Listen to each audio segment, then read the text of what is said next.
Good morning student, जय श्री कृष्णा।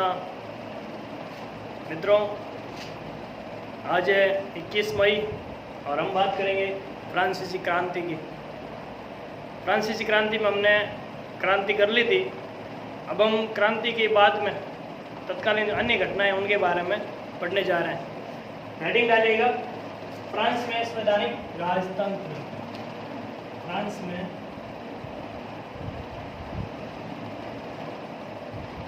संवैधानिक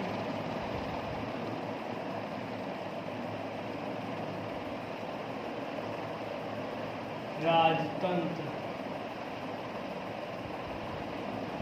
संवैधानिक राजतंत्र का मतलब होता है संविधान द्वारा मान्यता प्राप्त राजतंत्र। एक राजतंत्र सीधा जो राजा का निरंकुश शासन होता है, दूसरा संविधान बनने के बाद में राजा को शासन करने की इजाजत दी थी, उसी के बारे में हम डिटेल से भी जानेंगे। तो आपने कल पढ़ा होगा, उसमें था कि फ्रांस के अंदर एक नेशनल असेंबली घोषित की गई थी, बाद में उसको राजा ने मान्यता दे दी और उसने फ्रांस के लिए क्या बनाया था? संविधान बनाया था। क्या बनाया था मित्रों? संविधान।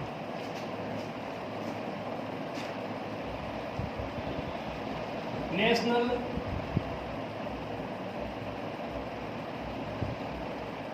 असेंबली ने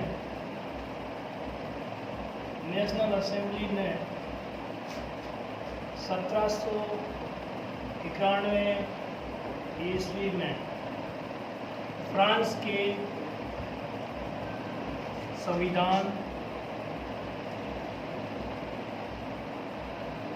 का प्रारूप तैयार किया।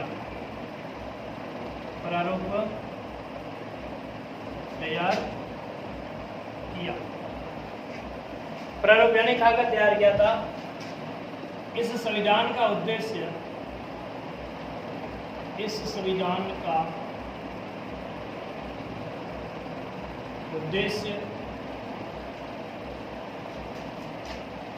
राजा की शक्ति को सीमित करना था। क्या उद्देश्य था? राजा की शक्ति को सीमित करना था। सम्राट था जो लुई 16, उसकी शक्ति को क्या किया जाएगा? कम किया जाएगा। कौन कहेगा ऐसा? फ्रांस का जो नया संविधान कब बना था? 1791 ईस्वी के अंदर। फ्रांस में अब भी, कब? संविधान बनने के बाद भी तनावपूर्ण माहौल था। माहौल गर्म था वहां पर, कभी भी कुछ भी हो सकता था। सम्राट लुई, कौन सा लुई था ये? 16। लुई 16 ने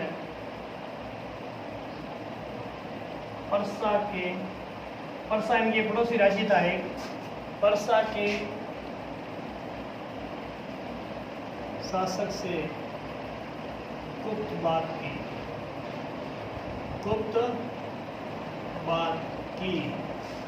बात कब की? 1791 के आसपास की। फ्रांस में सम्राट कौन? लुई 16। अब माहौल अभी भी तनावपूर्ण था, राजा कभी भी हट सकता था, मतलब क्रांति शांत नहीं हुई थी। इसलिए लुई 16 ने चुपके पर्सा के राजा से क्या कर लिया? आपके गुप्त बातचीत कर ली। ऑस्ट्रिया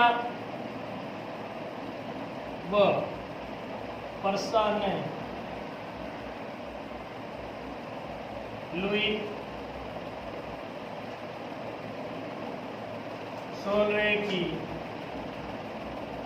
मदद के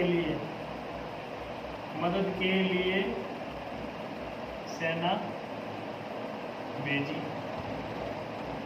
पर्सा पड़ोसी राज्य ऑस्ट्रिया, जहां पर लुई 16 का क्या हुआ था? विवाह हुआ था। किसके साथ? ऑस्ट्रिया के राजकुमारी मैरी के साथ। तो ससुराल वालों ने भी क्या भेजी? इसकी मदद के लिए सेना भेजी थी। बात आती है अप्रैल 1791 में नेशनल असेंबली असेंबली ने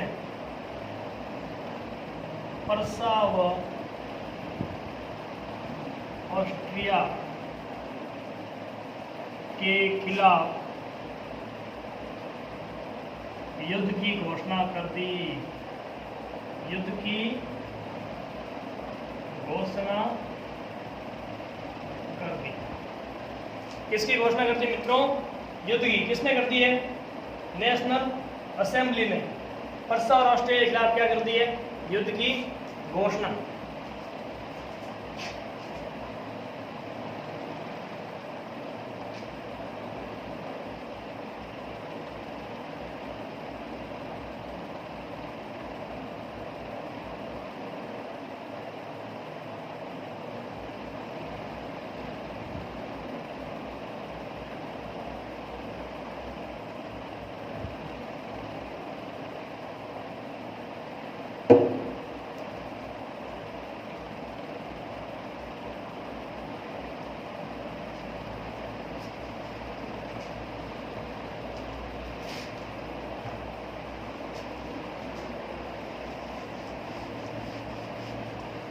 तो संवैधानिक राजतंत्र में हमने जाना कि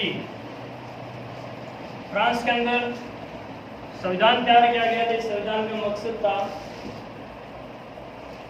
राजा की शक्ति को कम करना, लेकिन माहौल अब भी कैसा था? तनावपूर्ण था। पड़ोसी राज्य पर्सा और ऑस्ट्रेलिया ने लुई 16 की मदद करने के लिए क्या भेज दी? सेना। और इधर नेशनल असेंबली ने भी युद्ध की क्या कर दी? आपकी घोषणा कर दी थी।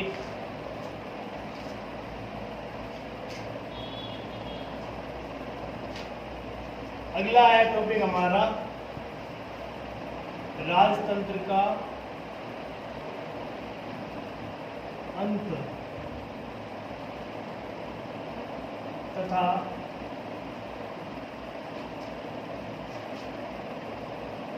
फ्रांस का गणतंत्र बनना।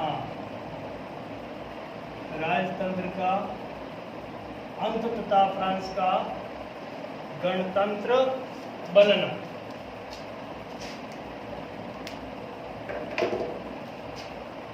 तो युद्ध की घोषणा किसने कर दी है? नेशनल असेंबली द्वारा। नेशनल असेंबली द्वारा युद्ध की घोषणा के बाद हजारों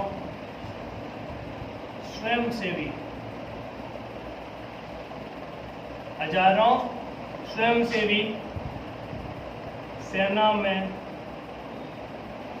भर्ती होने लग गए।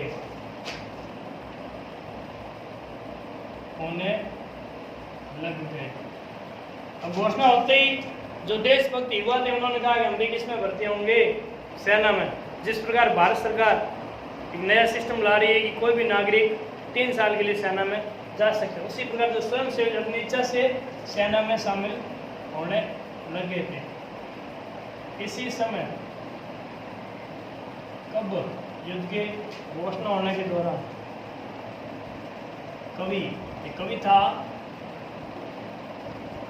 रोजेट ने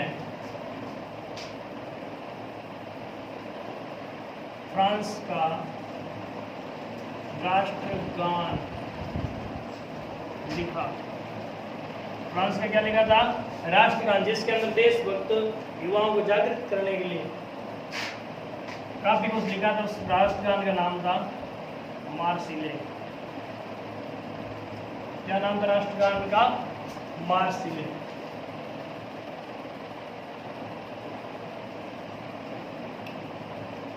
लगातार हो रहे युद्धों तथा पुरुषों का युद्ध मोर्चे पर चले जाने के कारण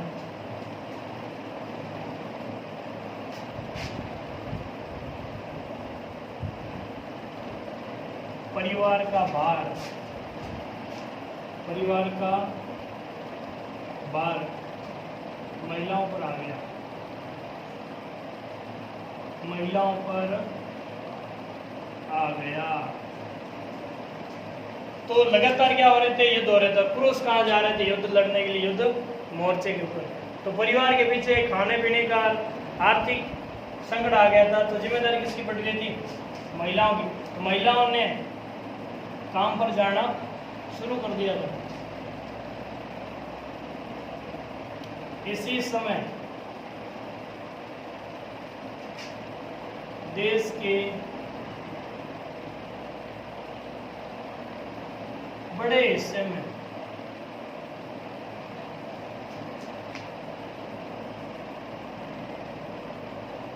लोगों में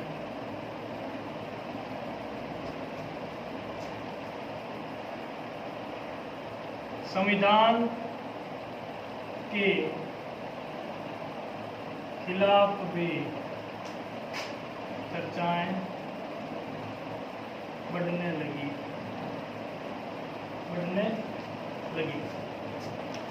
इसी समय जब युद्ध चल रहे थे, बड़े हिस्से के अंदर लोगों के अंदर जागरूकता आई। ये लोग इन्होंने वापस किसका विरोध करना शुरू कर दिया, जो संविधान 1791 में निर्मित हुआ था, इसके खिलाफ में चर्चाएं बढ़ने लगी। क्यों? इन लोगों का मानना था, इन लोगों का मानना था कि 1791 के बने संविधान में सिर्फ अमीर वर्ग को ही अधिकार मिले। अधिकतर अधिकार किसको मिले हैं? अमीर वर्ग को। जबकि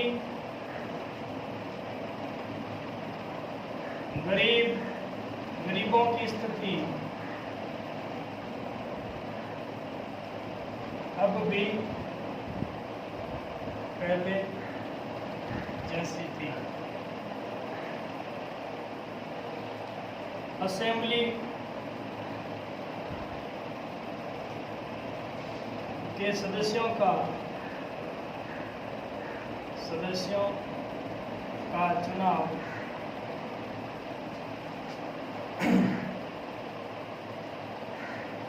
एक प्रतिनिधि मंडल द्वारा किया जाता था,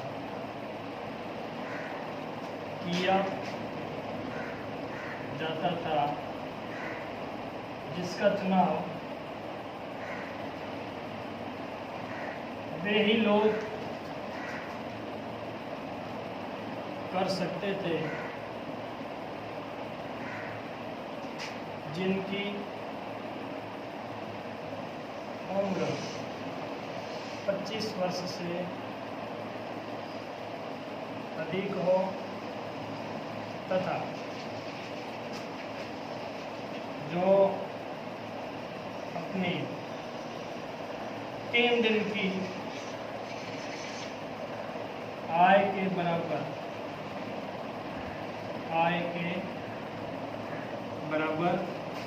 कर देते हैं। इन लोगों ने कहा कि जो मतलब पुराना जो संविधान बना है 1791 के अंदर, उसके अंदर भी कुछ कमियां रह गई है, क्योंकि सबसे ज़्यादा इसमें किसका ख्याल रखा गया है? अमीर वर्ग का, जबकि गरीबों की स्थिति अब भी पहले जैसी है। पुराना जो सिस्टम था संविधान के अंदर, उसके अंदर जो असेंबली हुआ करती थी इनकी नेशनल असेंबली, इसका चुनाव सीधा नहीं होता था, अप्रत्यक्ष रूप से होता था। चुनाव कौन करेगा? प्रतिनिधि मंडल करेगा। और इस प्रतिनिधि मंडल का चुनाव किसके द्वारा किया जाएगा? जनता द्वारा किया जाएगा। और जो जनता थी उसके अंदर भी कौन से लोग आएंगे? वे लोग जिनकी उम्र क्या हो 25 साल। नंबर 2, जो अपने पूरी कमाई जो 3 दिन की कमाई होती है उसके बराबर क्या देता हो? टैक्स देता हो। बाकी जो 25 से कम थे और जो गरीब थे, जो टैक्स नहीं देते, उनको इस प्रतिनिधि मंडल के चुनाव में वोट देने का अधिकार नहीं था। कुल मिलाकर के संविधान था, उसके अंदर भी काफ़ी कुछ कमियां थी।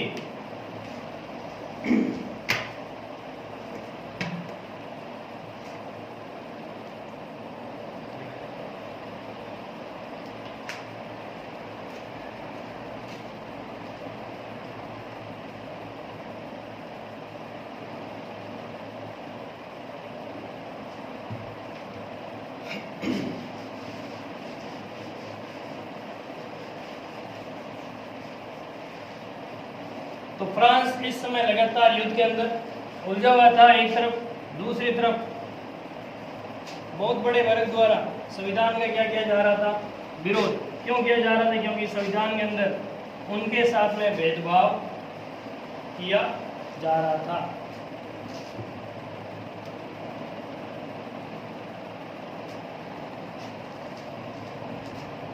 और क्या क्या घटनाक्रम हो रहा था? अब यहाँ पर राजनीतिक कल्प बढ़ने लगे थे। कल्प का मतलब जहाँ पर राजनीति से संबंधित चर्चाएं हो रही थी उनको कहेंगे राजनीतिक कल्प। वहाँ पर लोग जाने शुरू हो गए और ये लोग वहाँ पर फ्रांस की जो स्थिति थी, राजनीतिक व्यवस्था, उसके बारे में चर्चा कर रहे थे, आपस में जागरूक भी हो रहे थे। फ्रांस के कम समृद्ध लोग राजनीतिक कल्पों में जाकर चर्चाएं करने लगे। जैसे चौपाल होती है, वहां पर बुजुर्ग लोग बैठ करके चर्चा करते हैं कि देश की कोई के अंदर घटनाक्रम हो तो उसके बारे में चर्चा की जाए। उसी प्रकार यहाँ भी राजनीतिक कल्प बना दिए गए। यहाँ पर कौन लोग आएंगे? कम समृद्ध लोग आएंगे।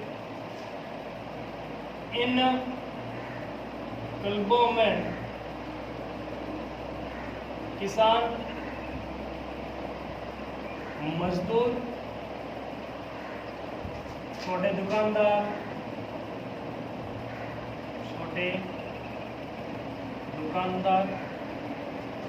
शिल्पी, जूते बनाने वाले,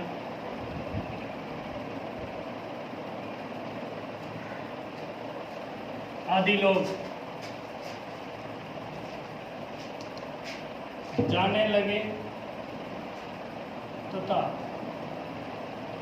देश की घटनाओं पर चर्चा करने लगे।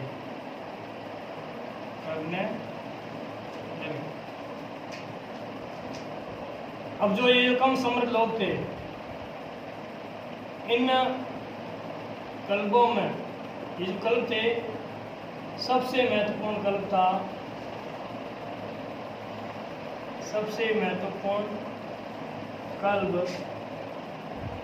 जैकोबिन था। कौन सा कल्प था? जैकोबिन कल्प था। इसके अलावा इन लोगों ने पहनावे के अंदर भी काफी कुछ परिवर्तन कर दिया था। पहनावे के अंदर भी काफी कुछ परिवर्तन कर दिया था।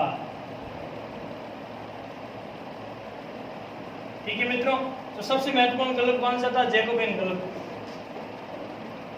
इन लोगों ने अपने पारंपरिक वेशभूषा के स्थान पर फैशन के नए कपड़े पहनने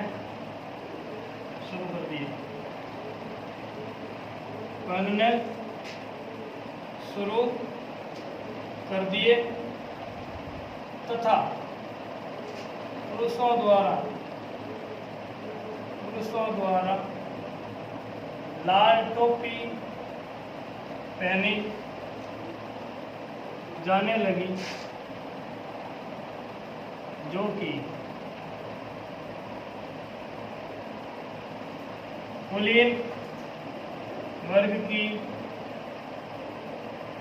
सत्ता की समाप्ति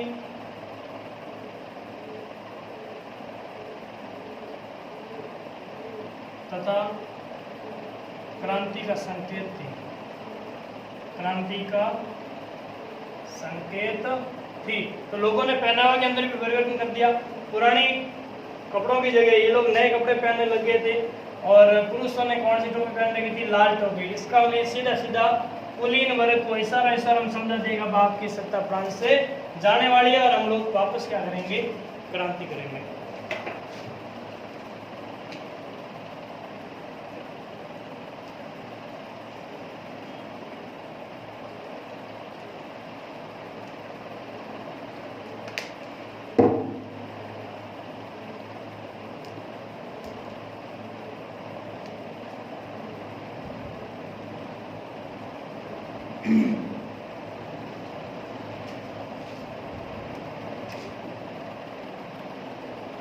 अब आगे क्या होता है मित्रों?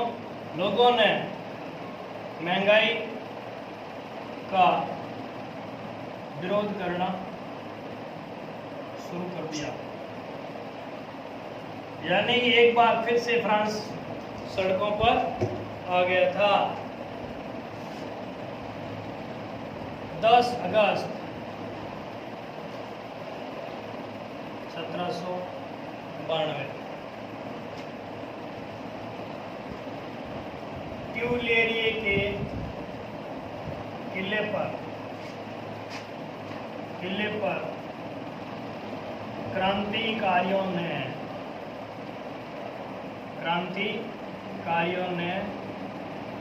कब्जा कर लिया।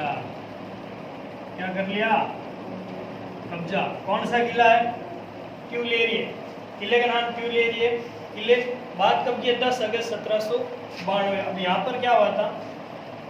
राजा के रक्षकों को, रक्षक कौन से? राजा के रक्षक राजा लुई 16 को भीड़ द्वारा मार डाला,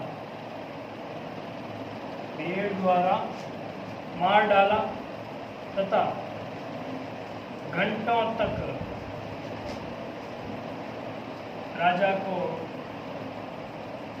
बंदी बना दिया। घंटों तक राजा को क्या बना दिया था? बंदी। आगे क्या हुआ है? नेशनल असेंबली ने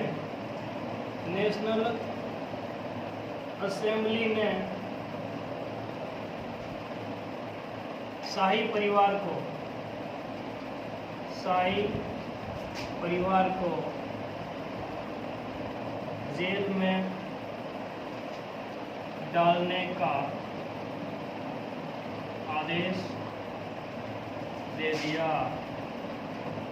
नेशनल असेंबली ने कह दिया कि राजा और रानी को कहाँ डाल दीजिए? जेल के अंदर डाल दीजिए।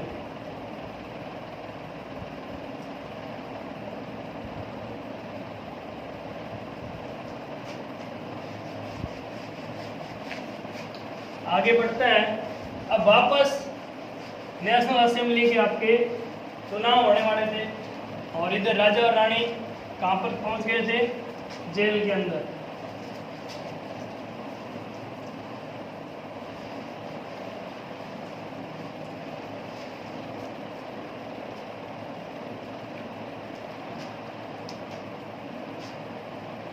नेशनल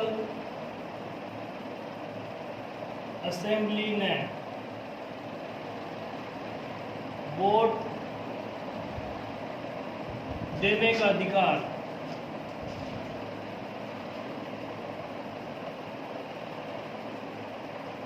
21 वर्ष की आयु वाले